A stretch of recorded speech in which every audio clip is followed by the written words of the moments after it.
Ready. आज बरोज जुमेरात तकरीबन 10:30 बजे के दरमियान जो है तो 10 बजे के दरमियान जो है तो सोनगांव फाटा दानिश कांटे के सामने 2 लोगों का एक्सीडेंट बहुत खतरनाक हुआ।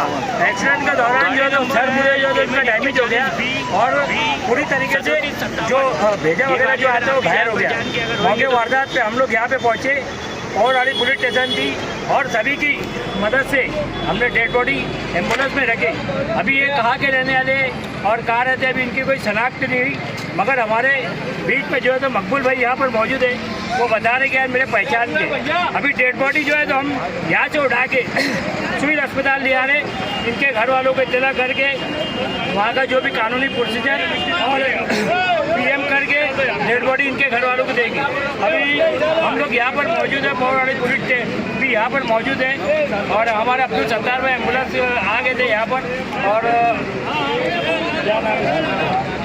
और एक एम्बुलेंस आया था, मैं उसका नाम नहीं जानता। ऐसे 2 लोगों की जगहों पर डेड हो गई हुई है और दोनों का इंतकाल हो गया है। अभी गाड़ी वाले का कोई अता पता यहाँ पर है नहीं, मगर कुछ लोग बता रहे कि गाड़ी आगे कहीं ना कहीं मिल जाएंगी, कई लोग इसके पीछे लगे हुए हैं। अभी यहाँ से हम ताबड़तोड़ जो है तो सिविल अस्पताल ले आ रहे हैं। हमारे साथ मकबूल भाई, सलीम भाई, आरिफ खान साहब, ऐसे सभी लोग जो है तो सिविल अस्पताल अभी पहुँच रहे हैं और वहाँ पर पहुँचने के बाद इनके घर वालों को इत्तला करके डेड बॉडी इनके घर वालों को दी जाएगी।